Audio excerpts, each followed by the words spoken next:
So it has come to no surprise with you guys that Call of Duty is slowly dying. It is definitely not as popular as it is right now. Me personally, I've been over on Apex having a blast.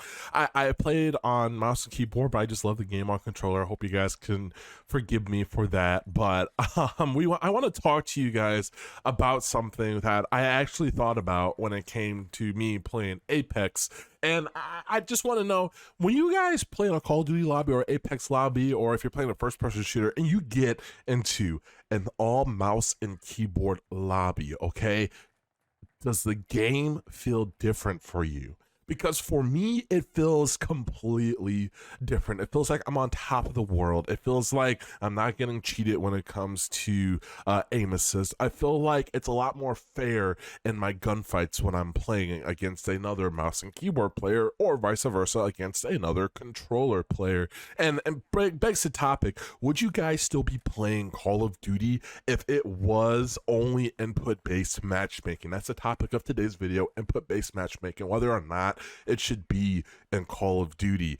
And it's going to be an interesting one. So let's talk about Call of Duty as a whole right now, because that's the main thing that this channel is based off of, and aiming tips and tricks. I know, getting back to that, and also the future angle snap videos is coming out soon. We're working on it. More testing needs to be done. But when it comes to you playing in a Call of Duty lobby, right, a Call of Duty, the Call of Duty I know has been mostly only on controller, and that is due to the fact that it was a super popular console game. Okay, Call of Duty has been on console for a very long time, and it has been one of the top sellers on console back when you played on the 360, back when you played on the PS3. I don't know too many people who play Call of Duty seriously on the PS3, correct me if I'm wrong, but then it moved to the PS4, and then we moved over to the period of where Warzone came out and PCs were just that much better.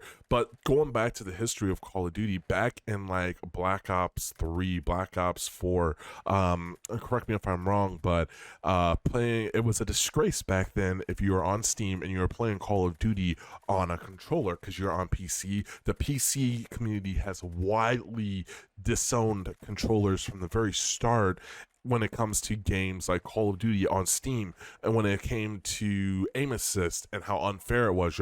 You bought a computer just to play Call of Duty on a controller. That was the consensus back then. But nowadays, it is so popular to play on a controller when it comes to playing on the PC that no one bats an eye anymore. We take it back 6 years ago, half a decade, that it pretty much was a negative thing to use a controller on PC. But now that the industry is kind of shifting and kind of changing, I feel like playing on controller on PC is widely accepted now. It's like the new norm. And that's fine. I am a firm believer of you should be able to play whatever input you want, but don't force other people's in the same lobby when one has a fair advantage over the other. Let's take Apex into consideration. Now, I do believe that Apex aim assist is not broken in the slightest. That's just me personally throwing my opinions out there. And I know before the Apex guys come with their pitchforks, I just want to say that go over and play Call of Duty on a controller and then play Apex on controller. Two wildly different aim assist like strengths right there. But no matter how easy it is or how hard it is to play a controller on a controller in whatever game that you play in, it will never be fair if one person has aim assist, no matter how little it is, and the other person doesn't. Now, you can say and argue the fact that, well, mouse and keyboard, you have your whole arm to aim, and on controller, you don't have that much surface area to actually move around and protect or have precise aim. And yes, I get that. I'm with you. I'm not calling for a removal of aim assist in the slightest. I am just saying, simply put, from a competitive standpoint, and I don't understand why Apex still has this, that if you are queuing for a ranked and you are playing Call of Duty for a competitive environment, there should be only one input system. There should be only one input going up against another input, just to make it fair, whether you have aim assist or not. Controller players should be playing against controller players, and mouse and keyboard players should be playing against mouse and keyboard players in a competitive environment. And now, I'm not saying that Call of Duty needs to be like this in a casual setting, or Apex needs to be like this in a casual setting. I am purely talking about it from a competitive standpoint. And when it comes to you having aim assist, or whether you are for aim assist or against aim assist or not, we all cannot deny the fact that the two input types should not be intertwined and mixed together in a competitive setting. Let me stress that, a competitive setting. It should be completely different. It should be one input versus one input if you're on the same input. If you're on mouse and keyboard, it should be mouse and keyboard players, and if you're on controller, it should be controller players versus controller players. Plain and simple, ending the debate, ending the argument about anything. That way we can all say that, oh, he had nice beams, whatever input he's on, because his skill level and everything is right there. And I'm not saying, like I said, if you're in a casual environment, who cares, right? Who cares if you're in a casual environment? Now, we'll get into this topic of skill-based matchmaking, or input-based, or not input-based matchmaking, but or engagement-based matchmaking in a second. But in a casual environment, no one cares because it's casual. You're just playing for fun. Now, the problem with Call of Duty is they implement a really strict skill-based matchmaking, or the updated version, and an engagement-based matchmaking that really does ruin the player experience when it comes to you just playing on one certain input.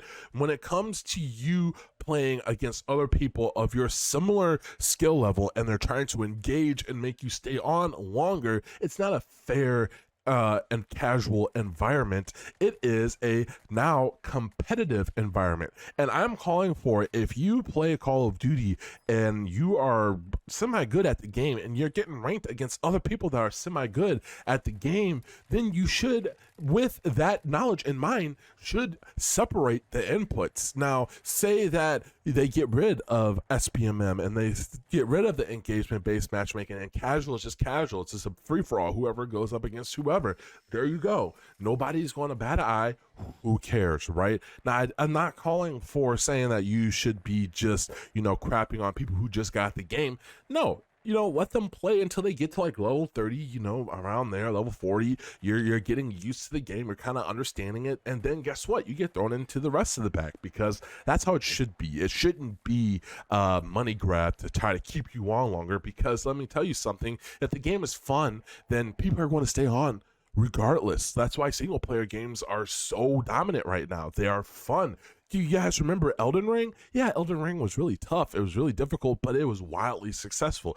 Game of the year. Why? Because it was fun. It was something new. It was something that kept players engaged, and they wanted to do more and find more things in the game. That is what makes a game fun. We don't want manipulation of, oh, well, if little Timmy is getting, the crap beat out of him, then we should put him in way easier lobbies so he stays on longer. No, that's not how it works. If the game is boring and unfair and not balanced, then no one's going to play it. No one's going to have fun. I'm really interested to hear down in the comment section below, what do you guys think of this? I'm really curious to hear your opinions on this whole topic. And let's just have a discussion, keep it civil. And as always, guys, remember to stay blessed and stay humble. And I will catch you in another video.